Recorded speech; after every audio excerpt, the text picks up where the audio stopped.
नमस्कार विद्यार्थी मित्रांनो, तर आपल्या सगळ्यांचं मी स्वागत करतो विद्यार्जन सायन्स अकॅडमी आपल्या यूट्यूब चॅनलवरती. तर आपण ह्या व्हिडिओमध्ये एक महत्त्वाचे काही अपडेट जे आहेत ते घेणार आहोत. त्याच्यामध्ये MST CETचे जे रजिस्ट्रेशन आहे ते कधीपासून सुरू होणार आहे ती गोष्ट बघणार आहोत.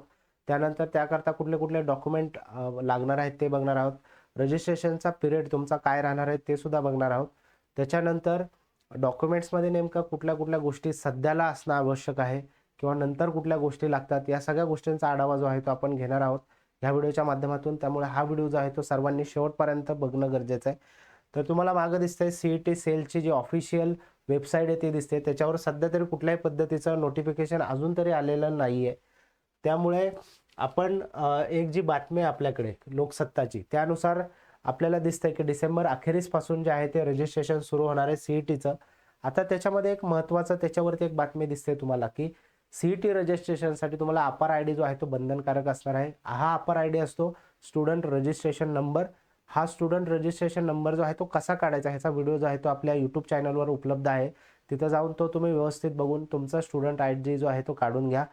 नोंदणी जी आहे ती अखेरीसपासून सुरू होणार आहे. त्याच्या आधी जर तुम्ही काढलं तर फार चांगलं होईल. तुम्हाला नंतर जी आहे ती गडबड होणार नाही. आता सगळ्यांनाच माहिती आहे की इथं फक्त लिहिलंय की डिसेंबर अखेरीसपासून सुरू होणार आहे. पण नेमकी कधी सुरू होणार आहे, त्याची नेमकी तारीख काय असू शकते हे तुम्हाला मी सांगतोय.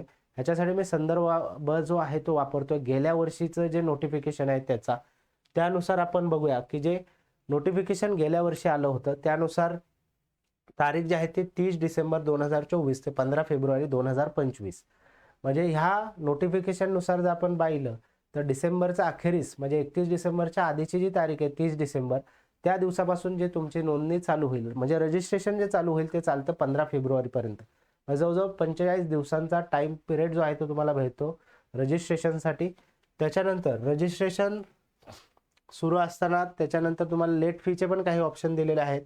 आता जे नोंदणी शुल्क जे आहे त्याच्यावरती आपण थोडं बोलूयात की नोंदणी शुल्क 800 ते 1000 रुपये इतकं नोंदणी शुल्क असतं. 1000 रुपये जे आहे ते ओपन कॅटेगरीसाठी असतं.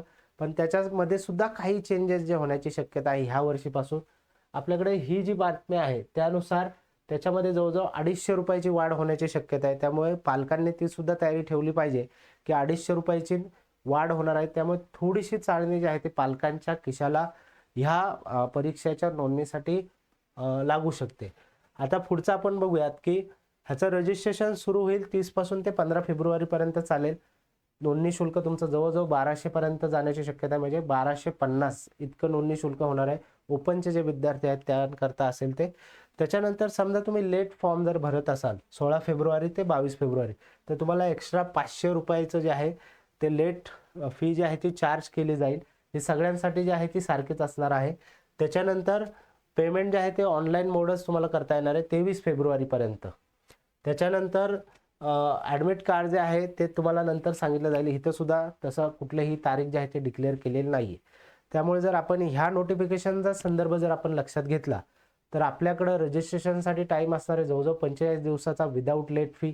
आणि त्याच्या पुढे सुद्धा एक 7-8 दिवसाचा म्हणजे लेट फी धरून जर घेतलं तर जवळजवळ तुम्हाला एक 50 ते 55 दिवसाचा टाइम फ्रेम जो आहे तो नोंदणीसाठी मिळणार आहे CETच्या. पण त्याच्या आधी काही डॉक्युमेंट जे आहेत ते तुमच्याकडे असणं गरजेचं आहे. आता खूप साऱ्या विद्यार्थ्यांना सांगितलं जातं की तुमचं कास्ट व्हॅलिडिटी हवी किंवा मग तुमचं नॉन क्रिमिनल एरिया हवा किंवा अशा पद्धतीचे डॉक्युमेंट जे आहेत ते रिक्वायर्ड असतात. पण सध्या रजिस्ट्रेशनसाठी तुमच्याकडे काहीच फक्त महत्त्वाचे डॉक्युमेंट्स हवेत. त्या डॉक्युमेंट संदर्भात आपण बघूयात आता कोणते नेमके डॉक्युमेंट्स हवेत. आता ते डॉक्युमेंट्स आहेत ते खूपच बेसिक आहेत आणि हे डॉक्युमेंट्स सगळ्याच विद्यार्थ्यांकडे असणं गरजेचं आहे. त्याच्यामध्ये पहिलं डॉक्युमेंट जे आहे ते आधार. आधार हे तुमच्याकडे कंपल्सरी असणं गरजेचं आहे. आणि त्याच्यात अजून एक ॲडिशन मी सांगतो की आधार जे आहे ते तुमचं अपडेटेड हवं. त्याच्यावर असलेला फोटो जो आहे तो अपडेटेड हवा. त्याच्यासोबत जो मोबाईल नंबर लिंक असणार आहे तो अपडेटेड हवा. त्यामुळे जर कोणाचा आधार अपडेट नसेल तर पहिल्यांदा तुम्ही काय करून घ्या, आधार अपडेट करून घ्या.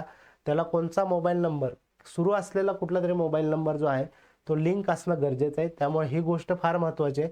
कारण की JEEचे फॉर्म ह्या वर्षी ज्या पद्धतीने रजिस्ट्रेशन करण्यात आले त्याच्यामध्ये खूपदा तुम्हाला आधारचे OTP आले. आता ज्या विद्यार्थ्यांचे नीट लिंक नव्हते त्यांना खूप सारे प्रॉब्लेम जे आहेत ते फेस करावे लागले. त्यामुळे आधार कार्ड हे अपडेटेड असणं, त्याच्यावरचा फोटो अपडेटेड असणं, मोबाईल नंबर अपडेटेड असणं, ह्या सगळ्या गोष्टी ज्या आहेत त्या फार गरजेच्या आहेत. त्याच्यानंतर तुमच्याकडे लेटेस्ट एक पासपोर्ट साईज फोटो हवा. कारण की फोटोसुद्धा तिथं अपलोड करावा लागतो फॉर्म भरताना लास्टला. आणि तुमचा आधारवरचा आणि हा फोटो जो आहे तो फेसिंगने मॅच होणं गरजेचं आहे. आता बऱ्याचशा विद्यार्थ्यांच्या आधारवरती लहानपणीचा फोटो असतो आणि त्यांनी आत्ताचा पासपोर्ट साईजचा फोटो अपलोड केला तर तो मॅच व्हायला जो आहे तो प्रॉब्लेम येतो. त्यामुळे तुम्ही पासपोर्ट साईज आत्ताचा फोटो लेटेस्टमधला काढून ठेवा.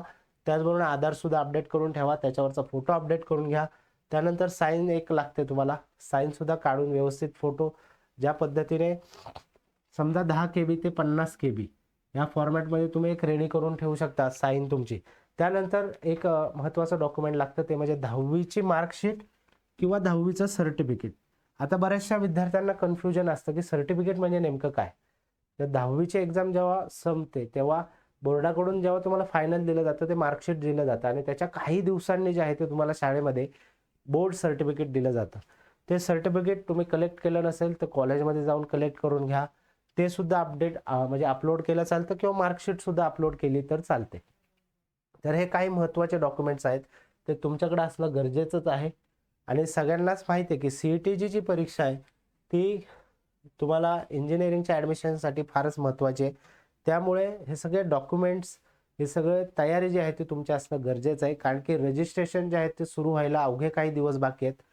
3 डिसेंबर जे आहे ते लवकरच तारीख येईलच. त्याच्या आधी तुम्ही हे सगळे डॉक्युमेंट्स तयार करून व्यवस्थित ठेवा आणि जेव्हा रजिस्ट्रेशन सुरू होईल त्याचा अपडेटसुद्धा आपण आपल्या चॅनलवरती देऊच. धन्यवाद.